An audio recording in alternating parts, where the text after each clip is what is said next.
So guys welcome back my ನೋಯ್ರಾ tube. ಇವತ್ತು ನಾವು ಕ್ಯಾಲಿಫೋರ್ನಿಯಾದ ಫೇಮಸ್ ಸೀರಿಯಲ್ ಕಿಲ್ಲರ್ ಬಗ್ಗೆ ಮಾತಾಡಬಹುದು. ಅವನ ಹೆಸರೇ ಡಿಸಪೇರಿಂಗ್ ದಿ ಝೋಡಿಯಾಕ್ ಕಿಲ್ಲರ್ ಇನ್ ಕ್ಯಾಲಿಫೋರ್ನಿಯಾ. ಇವನು ತುಂಬ ಕೊಲೆಗಳನ್ನು ಮಾಡಿದ್ದಾನೆ. 1960ರ ದಶಕದಲ್ಲಿ ಕೊನೆಯಲ್ಲಿ ಅಮೆರಿಕದ ಕ್ಯಾಲಿಫೋರ್ನಿಯಾದಲ್ಲಿ ಒಂದು ಭಯಾನಕ ಹೆಸರು ಜನರಲ್ಲಿ ನಡುಗಿಸಿತ್ತು. ಅದೇ ಝೋಡಿಯಾಕ್ ಕಿಲ್ಲರ್ ಎಂಬ ಹೆಸರು. ಪೊಲೀಸರು ಹುಡುಕಿದರೂ ಸಿಕ್ಕದ ಪತ್ರಿಕೆಗಳಲ್ಲಿ ಸ್ವಯಂ ಪಾತ್ರ ಬರೆದ ತನ್ನ ಅಪರಾಧಗಳನ್ನು ಜಗತ್ತಿಗೆ ಸವಾಲಾಕಿದ ಒಬ್ಬ ರಹಸ್ಯ ಅಂತ. ಇದು ಝೋಡಿಯಾಕ್ ಕಿಲ್ಲರ್ ನಿಜವಾದ ಕಥೆ.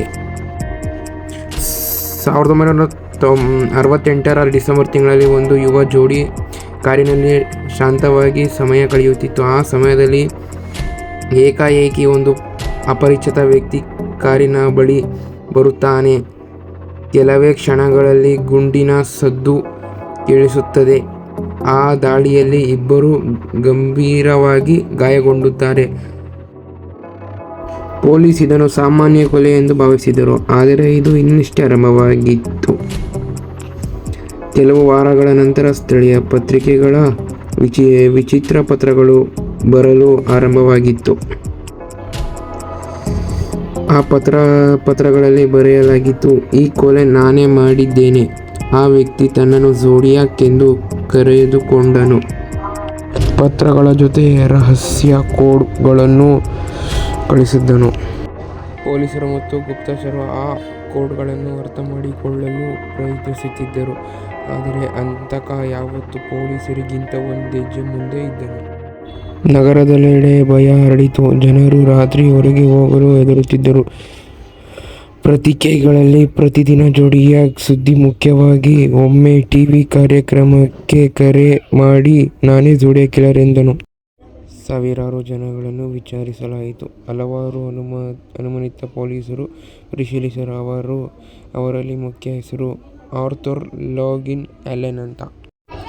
ಇವನೇ ಆರ್ಥರ್ ಲೋಗಿನ್ ಅಲೆನ್. ಆದರೆ ಸಾಕ್ಷ್ಯಗಳಲ್ಲಿ ಕೊರತೆಯಿಂದ ಯಾರನ್ನೂ ಅಪರಾಧಿ ಎಂದು ಸಾಬೀತು ಮಾಡಲಾಗಿಲ್ಲ. ವರ್ಷಗಳು ಕಳೆದರೂ ಝೋಡಿಯಾಕ್ ಕಿಲ್ಲರ್ ಯಾರು ಎಂಬ ಪ್ರಶ್ನೆಗೆ ಉತ್ತರ ಸಿಗಲೇ ಇಲ್ಲ. ಝೋಡಿಯಾಕ್ ಕಿಲ್ಲರ್ ನಿಜವಾಗಿಯೂ ಯಾರು? ಅವನು ಸಾಮಾನ್ಯ ವ್ಯಕ್ತಿಯಾಗಿದ್ದಾನಾ ಅಥವಾ ಜಗತ್ತಿಗೆ ಅತ್ಯಂತ ಚತುರ ಅಪರಾಧಿಗಳಲ್ಲಿ ಒಬ್ಬನಾ?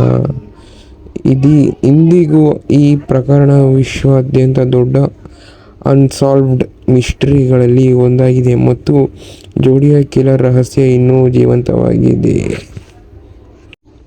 ಓಕೆ ಗೈಸ್, ಥ್ಯಾಂಕ್ ಯು ಈ ವಿಡಿಯೋನ ಪೂರ್ತಿ ನೋಡಿದ್ದಕ್ಕೆ.